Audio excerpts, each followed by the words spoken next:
Salut à tous, c'est le sportif du dimanche. Je reviens donc aujourd'hui pour une nouvelle vidéo donc sur le sport.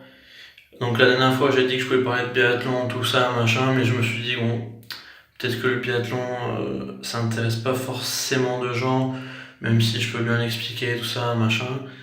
Et je pensais mieux de se focaliser sur certains sports. Donc à partir de maintenant, je vais parler donc de foot comme d'habitude, mais maintenant j'essaie de parler de sports comme le basket ou l'handball que j'adore. Et le basket, je pense que je vais faire une autre vidéo dès demain, parce que je suis un match ce soir, je pense. Donc voilà. Donc soit demain ou soit lundi, je ferai une vidéo sur le basket, voilà. Mais maintenant, c'est le football. Et cette fois-ci, je vais vous parler donc toujours dans mes toilettes cette fois-ci. Je vais parler de Saint-Étienne. Saint-Étienne, une autre équipe hachée du moment. Donc dès que je suis dans mes toilettes, c'est pour parler d'une équipe hachée ou vraiment que je trouve mauvaise. Et là, c'est Saint-Étienne, les gars. Catastrophe. Catastrophe, c'est une purge. Comme Bordeaux. Alors, je sais pas qu'est-ce qui leur arrive, mais depuis qu'ils ont pris 5-0 face à Lyon à domicile, bon, forcément à l'ego, ça fait du mal, c'est le derby, tout ça, mais. La purge, sans déconner. Les gars, ils arrivent pas à mettre un pied devant l'autre, ils arrivent pas à mettre un but au fond. Putain, c'est dur, quoi. Quand tu te dis que Saint-Étienne, c'était une grande équipe à l'époque, bon, à l'époque, hein, Platini, etc., machin. Bon, d'habitude, ils étaient bons, mais ils sont de la folie. Ils arrivent toujours à se qualifier pour la Ligue Europa et tout. Mais là, ils sont vraiment dégueulasses, dégueulasses. Depuis que Galtier est parti, dégueulasses. Alors bon, quand on voit des joueurs qu'il y a dans le club, je sais pas, comme bon, Amouma, il est sympa, mais pour moi, il va jouer dans des équipes de milieu de tableau pour le maintien.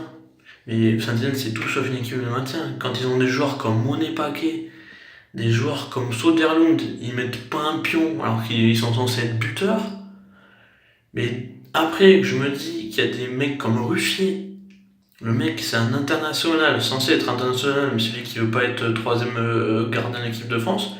Pour moi, il devrait être dans un meilleur club comme ça, même comme Monaco et tout. Il a 100 fois sa place. Je me dis, mais quel boulot ils ont, sans déconner. Alors ouais, 5-0 contre Lyon, ok. Mais là, oh là là. Là, bon, ils ont pris une branlée face à Monaco, d'accord. Mais les autres fois, c'est comme Bordeaux. Bordeaux, ils perdent face à Strasbourg, ils mettent aucun pion de ça. Mais encore Bordeaux, je me fais moins de soucis. Bon, d'accord, je suis bordelais, mais ils ont quand même les joueurs. Ils ont Malcolm, Camano, tout ça. Mais Saint-Etienne, ils ont qui réellement? Qui ils ont? Et plus ça va, plus déjà l'infirmerie, elle se remplit. Là, Russier, il a pris un rouge hier. Bon, il a rien dit. Il a juste parlé à l'arbitre pour lui dire que voilà, le mec il était 100 fois hors jeu. Après, bon, en ce moment, la Ligue 1, ils ont le rouge facile. Les arbitres, pareil, au niveau des décisions hors jeu et tout, faute, ils font n'importe quoi. Là, hier, Ruffier, il met carton rouge. J'ai vu une des vidéos circuler comme ça.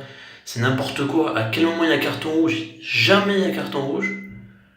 Donc, d'accord, les arbitres, bon, ils sont mauvais. En ce moment, ils sont vraiment hachés, que ça soit en Ligue 1 ou partout. Ils sont hachés. Mais Saint-Etienne, je m'inquiète vraiment, quoi. Je m'inquiète vraiment. Je sais pas comment ils peuvent se relever, parce que quand tu es dans une spirale négative, tu vas que vers le bas comme ça, et que t'as vraiment aucun joueur pour lever le niveau, parce que ils peuvent avoir des défenseurs, ils peuvent avoir des milieux, mais les attaquants, c'est eux qui marquent les buts, mais ils sont où? Où? Il y en a nulle part. Ils ont ils ont acheté un joueur comme Loïs Diony, je sais pas si vous connaissez, il était à Dijon, c'était un très bon buteur. Il arrive cette année, il a mis zéro pion. Zéro. Qu'est-ce que tu veux faire? Tu vois que des attaquants, ils te mettent aucun but. C'est n'importe quoi. N'importe quoi. Même Lille, ils sont en difficulté. Mais t'as quand même des joueurs qui marquent, tout ça. Bon là, ça commence à aller mieux pour Lille. Mais il n'y avait pas des matchs comme ça où ils prenaient vraiment des purges, quoi. Ça allait plus avec le coach, mais ils avaient quand même marqué des buts, à proposer des trucs. Saint-Etienne, c'est vide, c'est plat, il n'y a rien.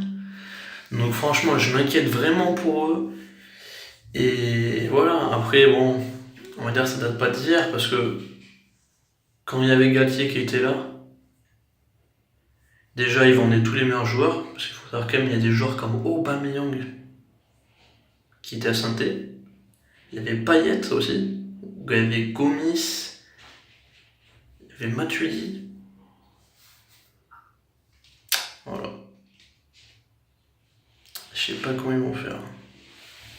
Bon, je pense que j'en ai assez dit pour Saint-Etienne. On se retrouve donc dès demain pour une nouvelle vidéo, cette fois-ci sur le basket, ou lundi, je verrai. Donc surtout, regardez les vidéos, likez, partagez, faites tourner. Et on se dit à demain, ou après-demain, ou à plus tard. Salut.